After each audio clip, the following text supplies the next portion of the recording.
knew you'd be doing well with it.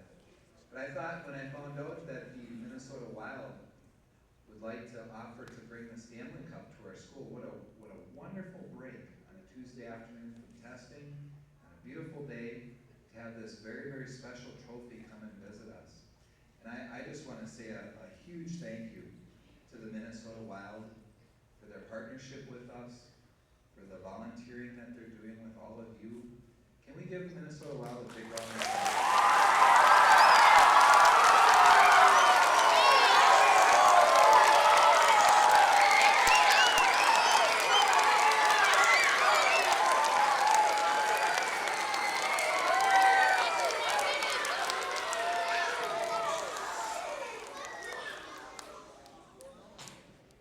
Now, boys and girls, it gives me a lot of pleasure to introduce a special guest to you. I'd like you to give a warm welcome to Mr. Wayne Peterson from the Minnesota Wild.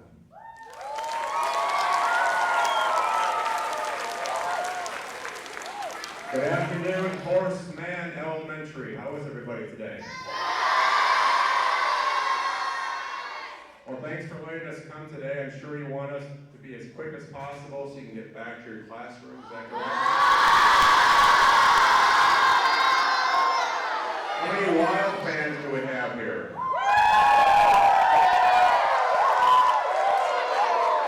And how many of you know that the Minnesota Wild are currently playing in the Stanley Cup playoffs?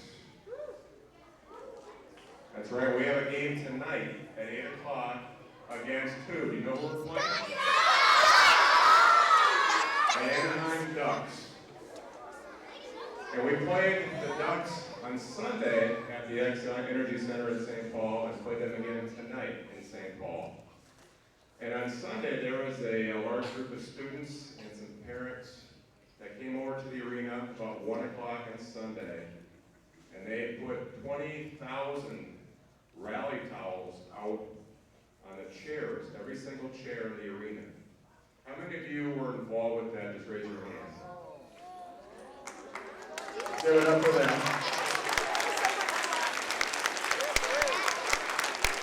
And we have another group coming this afternoon at about 3 o'clock to put another 20,000 towels on every chair at the arena. How many of you are coming this afternoon? Great, thank you very much. That's a big reason why we're here today with the Stanley Cup. We want to say thank you for your help. We certainly appreciate it, and our fans appreciate it too very much. How many of you before today knew what the Stanley Cup was or is? How many of you have seen it before? Well, I'll tell you what, this is a pretty special day because it's a very special trophy. So at this time, we're going to have Mr. Mike Bolt from the Hockey Hall of Fame all the way in Toronto, Canada, bring it in. Let's hear it for the Stanley Cup.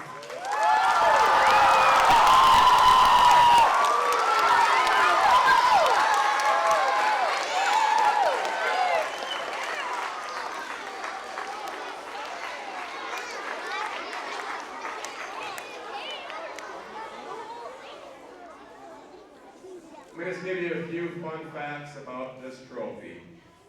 This is the most famous trophy in the entire sporting world.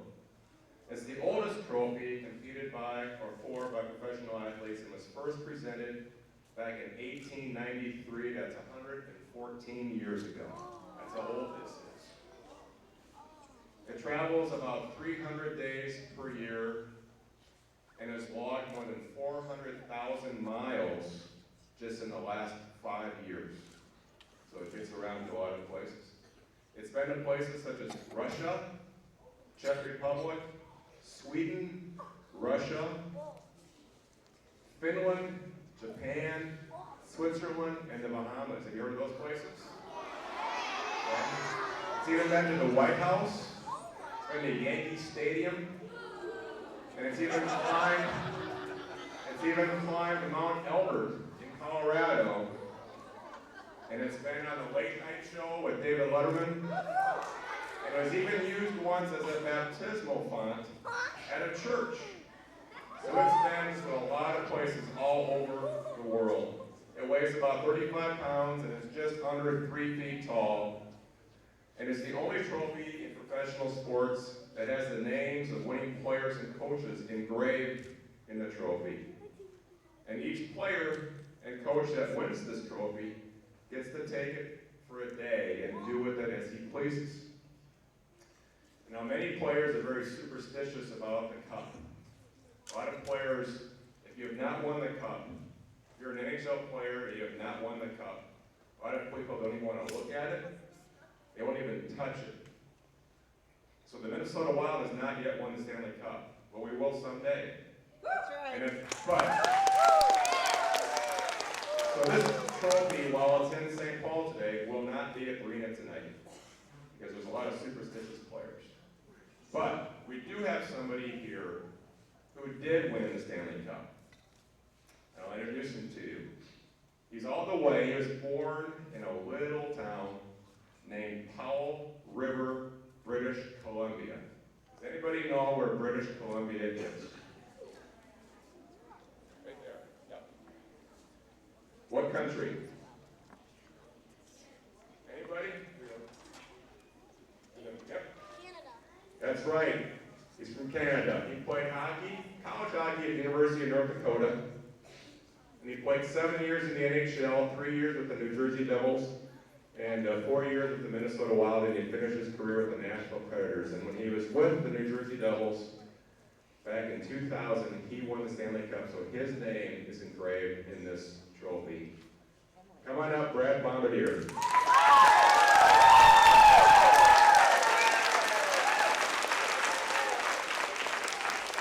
So Brad, why don't you first of all tell the kids what it was like and what it meant to you to win the Stanley Cup? Well, it was a dream come true. Obviously, I grew up in Canada, and you watch hockey on television. Growing up on Hockey Night in Canada, and when you're 4 or 5 years old, you start playing hockey. And as I growing up through the age of 7, 8, 9 years old, I'd always watch these guys win the Stanley Cup on television, never dreaming that I would be one day standing on that ice, hoisting that cup above my head. And it was a great dream come true. But in my earlier years, that was what I wanted to do. That was a choice that I made, obviously, to win the Stanley Cup if you could. A lot of times, a lot of players go throughout their entire careers not getting the opportunity to win the Stanley Cup. But I wanted at least the opportunity to do so. And I was fortunate enough I worked hard in school. I went to the University of North Dakota on a scholarship. And as the years went by, I made it to the National Hockey League. And one day, in my 3rd season in the NHL, I had the opportunity to be on a team that won the Stanley Cup. And it's a great dream come true. You can just imagine some of the things that you guys want to do when you grow up, or just things that you do now every day that feel great to you because you've worked hard for them and you've earned that chance to at least have the opportunity to succeed. And it was great. It was the best thing ever. I had my little boy. He was, how old was he at the time? He would have been, oh gosh, he was only 4. Actually less than that. He was oh gosh, he was only 2. And I have a great little picture of him standing beside it like this out in our cabin. It's the best picture. But I was able to take it home. You get to take it home to all your friends and family. You get the day with it, so you can do whatever you want with it. It came to town, and does anybody play street hockey, or anybody play road hockey? Yes. So just imagine when I was your age, I got to play road hockey, and what do you do when you play road hockey with your friends? You play for the Stanley Cup, right? So I brought all my buddies back when we were a little older and a little more out of shape, and we got to play for the Stanley Cup for real this time. We played in front of my house on the same street that we did, the same junky old nets that we used to play with. Nothing was different. This time we actually had people watching us play, which we never had anyone. We never had one person in attendance when we were playing. We had a lot of people, and the winners, of course they all did, but the winning team first got to take it out of the trunk after winning their street hockey game, and they got to hoist the Stanley Cup above their heads. My friends were crying. My dad's friends were crying. Everyone cried. It was a great moment and a great opportunity. The dream come true. And my name will be on that cup for the next, 51? 52 years. It'll be on there. So my kids, when they grow up, they'll know it's there, and I'll know it's there for the betterment of my life. So what a great chance and what a great opportunity. I'm very thankful for it.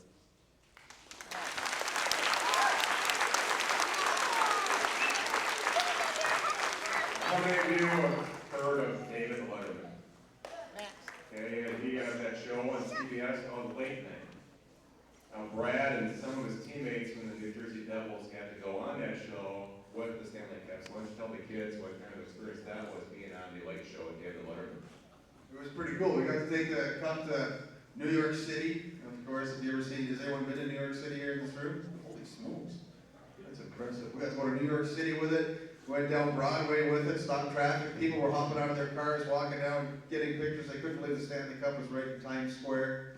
And then we got to go on the David Letterman show. We actually got to walk out on stage and walk through the crowd as the crowd was cheering. In college and in high school, I grew up watching the David Letterman show. So the opportunity that this thing gave me to do all these different things has been great. And that was one of the highlights, definitely, going there and then going up on the top of the Ed Sullivan Theater and watching a concert up there after the show. It was great. It was pretty neat stuff. And I said earlier that this cup will not be at the arena tonight because NHL players and their coaches are a little goofy about it. They're very superstitious. Why don't you tell these kids a little bit about the superstitions with the cup? Yeah, players don't like to, if you have one, of course I want it so I can look at it and touch it and hug it. I can kiss it if I want, I think. I have, many times, of course, in your 24 hours, as many times as you can. But yeah, players are superstitious about it. It's so hard to win it, and it takes a lot of work. And people see when you're on teams that actually do win it, it's amazing what you see players have to go through to just win 16 games is all that it is. It's 16 games in the playoffs that you have to win it. So players respect it very much. And, they don't want to touch it. They don't want to see it. If you have a Stanley Cup ring, I'm lucky enough to have a Stanley Cup ring, and they won't even, players that see it and haven't won it, they won't even touch my ring. They don't even want to even come anywhere close to it. So it's a very superstitious thing. I'm not quite sure if it's really truthful or not, but hockey players are a little quirky at times. And there's a bunch of things that go along with that. But the guys that have won it, they're not very. Can you imagine Jacques Lemaire, the coach, how many times he's won it? Our coach, 11 times. He has a ring for his toe because he only has 10 fingers. Can you believe that? Don't believe it. That's a bit of a lie. So yeah, pretty lucky. He's won it 11 times. I only won it once. I couldn't imagine another 10. Okay, so Brad mentioned that Jacques Lemaire, the Wild coach, won it 11 times. I asked you a trivia question. Can anybody guess which team has won it the most in the hockey? Montreal Canadiens, that's correct. And how many times? 24. Very good, though. That's excellent. What a round of applause for Mr. Hockey. The next gentleman I'm going to introduce, a lot of people, a lot of hockey fans, think he's got the greatest job in the world. And in fact, Gary Bettman, who is the commissioner of the National Hockey League, once told him that he has an awesome job. And it's his job to travel with the Stanley Cup. Like I said before, it travels about 300 days a year. So I just asked him if he had a girlfriend. He said it's kind of hard to have a girlfriend when you're on the road that many days a year. But he is kind of called the unofficial keeper of the cup. He's from the Hockey Hall of Fame in Toronto, Canada. Please give a warm welcome to Mike Bolt.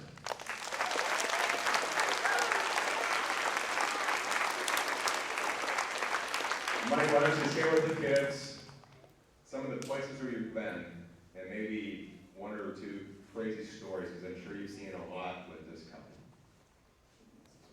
As Wade mentioned earlier, all the different places the Stanley Cup has been, I've actually been to every one of those spots. I am one of the guys that is fortunate enough to travel all over the world with it. And, when the first time I ever took it to Russia, it was incredible. And Russia's a huge country, a huge population, and it's a hockey crazy country, kind of like the state of Minnesota. And the first time we went in there with Igor Larionov, who went with the Detroit Red Wings, he's kind of like the Wayne Gretzky of hockey over there. He's just a huge icon of a player in Russia. And everywhere we went, we got pretty much the royal treatment. And they shut down the streets of Moscow, police escort everywhere we went. Went into Red Square where the Kremlin is. That's the main capital building of Russia. And there was probably about 25,000 people there waiting to see Igor in the Stanley Cup, and the place just went nuts when the cup rolled out. And the enthusiasm of the fans over there was pretty incredible. And just to see the culture in Russia compared to over here was incredible to see.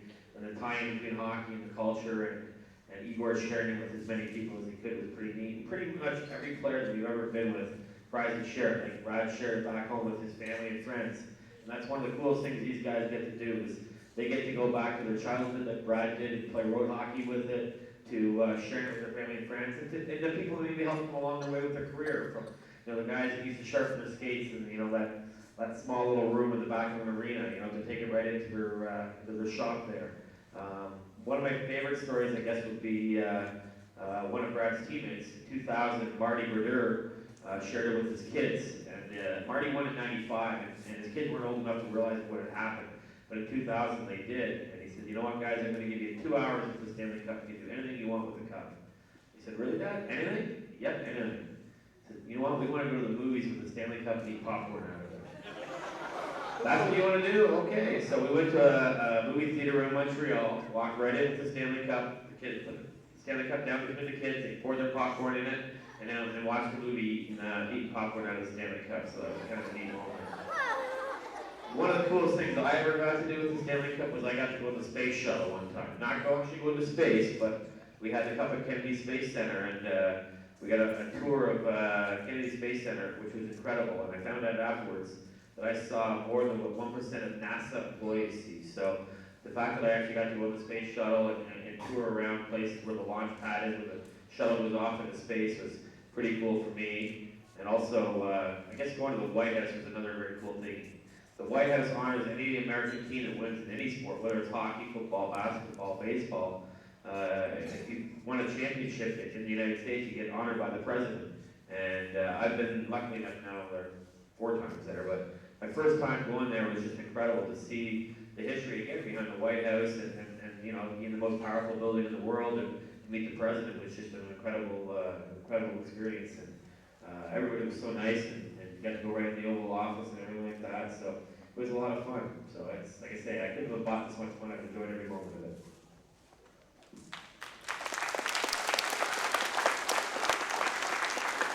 Brad and Mike, we have 8 students who have prepared questions. So when I call your name, we'll do this one at a time, and you can stand up and ask your question. We'll start with 2nd grader August. August, are you here?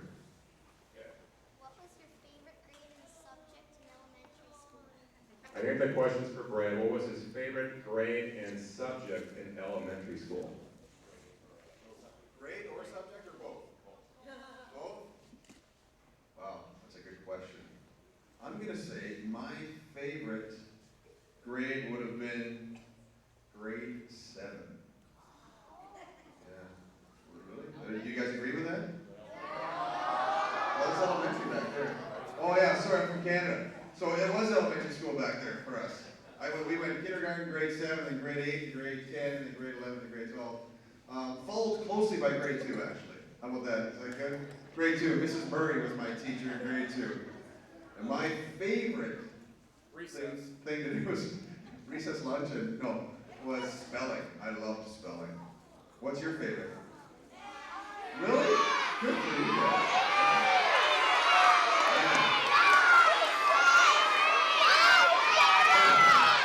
That's what I thought. Okay, our next question is from 4th grader Molly. Molly, want to stand up? Would you tell us what the road to becoming an NHL star is like? What the road to becoming an NHL player is like? Well, it's first of all, it's fun. I started playing hockey, I mentioned earlier, when I was 4, I think, 4 or 5 years old. So I played it for fun, and I still play it for fun. And those guys that play in the NHL now, that's the #1 thing is they have fun. They love doing it because they're great players. But if they didn't enjoy doing what they were doing, they wouldn't be as good as they are. You know, Marion or West Walls, they love doing what they're doing. But it was a lot of work too. When I was your age, it wasn't much work. It didn't feel like work at all because it was just you did it for the fun of it, for the enjoyment, for the passion of playing hockey. And I'm sure you all have different sports that you like to do, or chess, or anything like that. But once I became a little older, when I was 15, 16, then I had to start making what to do and how to treat myself and how hard I had to work away from school at first, but then I had to realize that the only way that was going to make the NHL for me was to honestly start working harder in school, because I went to the University of North Dakota and I wanted to get a scholarship. You need to have really good grades to get into university to play hockey and to play sports. And so it took a lot of focus, honestly, to make the right choices, to work hard, to get those grades that I needed to move on to college, and to make the right choices of doing what the right choices are for when you grow up and when you're 14 and 15 years old. Very good question. Next question is from a 6th grader, Griffin. Oh, my toe. Speak loud. How much does all the equipment weigh? Can you say how much, what? How much does all the equipment weigh? How much does all the hockey equipment weigh? Depends who you are. If you're Pierre Marc Bouchard, not much, but if you're Derek Bugard, it's a lot. So it's different. I'll bet you when you put it on, it's all nice and dry, but after a game, with how wet you are in your skates, it's probably altogether, it would probably be close to another 15 or 20 pounds. What do you think so? A goalie? Oh, goalie would be Manny or those guys, Backstrom, especially with how much Backstrom sweats. Let me tell you, he sweats a ton. It would probably be an extra 30 pounds just from sweat alone with that guy. But yeah, it gets heavy. It's really heavy. The equipment guys always complain because when they bring it into a game, it's nice and dry, but after a game, it's a lot more work, and even the pilots on the plane have to make adjustments for that, because if you fly in, obviously pilots and planes need to know how much your cargo weighs. And it's amazing how much different and how much they have to calculate for when they want to take off out of the city after a game, because it's much heavier. Another good question. Next question is from 2nd grader, Riley B. How many goals have you scored in your NHL career, and have you ever met Wayne Gretzky? 2-part question. How many goals has Brad scored in his NHL career, and has he ever met the great one? Well, the first one, now I'm going to preface this, I was a defenseman, so I didn't score a lot. That's how I preface it. I think I scored 9 or 10. I think 9 or 10 in my career. What's that? Yeah, Pronger was much better than I was. And so I scored that many goals, and yes, I have been when I played against Wayne Gretzky. My first ever game, actually, I got to play against Wayne Gretzky. My first ever exhibition game, because he played for the Rangers when I came into the league. And then I had the opportunity to meet him in person, actually, the next year in New Jersey when he was there. He was good friends with one of our players. They missed the playoffs, and we were still in the playoffs, so I had a chance to meet him, and I had him actually sign a jersey for me this year when they were in town, so I have my own Wayne Gretzky autographed jersey, so it's pretty neat. Okay, next question from 6th grader, Glad. Glad. When you are playing in a game, how do you concentrate through all the fan noise and everything? Good question. When Brad's playing a game, how does he concentrate through all the fan noise? Well, you have to have a tremendous amount of focus in this. To use a perfect example, these guys the other night, it was so loud in there, but it actually gives you more focus, actually, to know that the fans are behind you, that the fans are cheering, and they really want you to be successful, they want you to succeed out there. It's a great momentum boost, but when you get to the NHL and you get to pro sports, there's a lot of preparation that goes into it. It's just you don't show up like when I take my son to hockey, 5 minutes before, strap the skates on and off they go because they have a good time. There's a lot more preparation in it. For us, or for hockey players, it's your job. And you have to be prepared for what's going to happen out on the ice. So there's nothing really as a player that surprises you out there. The coaching and the scouting you realize what every player that you're playing against, what they like to do, what they don't like to do, what their weaknesses are and what their strengths are. So that's where your focus comes from, is being comfortable knowing you're out there and that you're prepared for that moment to play in the game. Next question is from 4th grader, Shannon. Shamar, I'm sorry. What is the best thing about playing hockey? What is the best thing about playing hockey? I'd say the best thing about playing hockey are your teammates, your friends, and there's two things. friends and teammates that you play with because you're with them all the time. So you know what it's like if you play on a team or if you're classmates, that they become part of your family. And so now, for as many years as I was able to play, I played for a lot of years. I've got a lot of friends and a lot of people that I know. So that's one of the greatest things about doing that is the teammates that you've played with and knowing that you guys play hard for one another. Because sometimes when you get into games and you're in a 2-1 game or a game that is really close, you can look down the bench and you know that your guy is there and he's working just as hard as you are. So it's the camaraderie out of it all that I enjoyed the most. And obviously the travel was always fun to do because you get to see so many different places and meet so many different people and stay in nice hotels and do all that kind of stuff. But get to play in the rinks that I grew up watching on TV, like Toronto, Montreal. I got to play in all those rinks too. So just to be able to go out and play in all those arenas that I never thought I'd be able to as a kid. Okay, 6th grader, Chloe. How many hours of practice do you put in a week? How many hours of practice do you put in a week, maybe as an NHL player?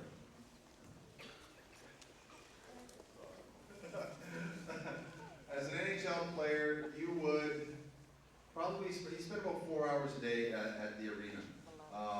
So you come in, you usually get up in the morning, you're usually there by 9 o'clock, you practice at 11, you usually leave at about 2 o'clock. But in between that time, you're going over video or you're watching yourself on video to see, you're watching your opponent on video to see what they like to do, or you're in the gym working out, or you're in the medical room, which nobody likes to go into, but unfortunately everybody has to enter the medical room at some point or the other to get ice, to get fixed up your body. You take a beating over 82 games a year that you play plus playoffs. So I'd say about 4 to 5 hours a day you're there, but you have to take into consideration all the travel that the guys do and all that stuff. So it's a full-time job and full-time focus. And even when you're not at the rink, it's always in your head that who you have to play next. So you're always thinking. You're never taking time off. Okay, our last question is from a 2nd grader, Rachel S.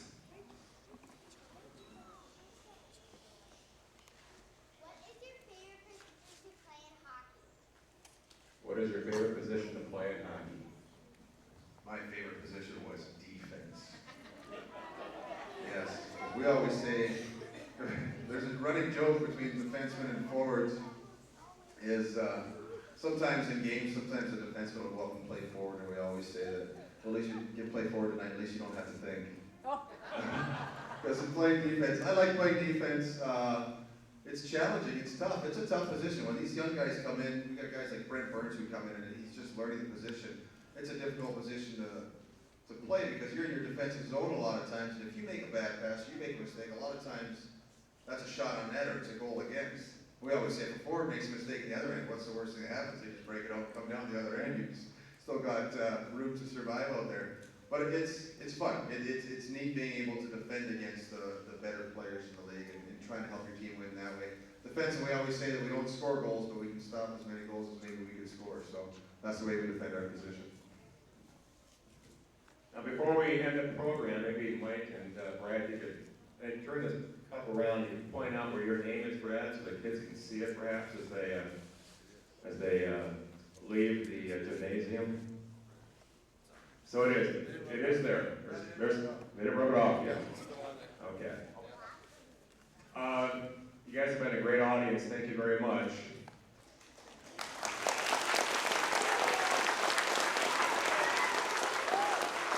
Like I said earlier, the Minnesota Wild have a very important game tonight. It's Game 4 against the Anaheim Ducks. And we need all the cheering we can get. So if you can't be at the game tonight, maybe you can watch the game on TV or you can listen on the radio, because we need all the help we can get because it's a very big game we have to win. So who's going to cheer for the Wild tonight? How are you going to cheer?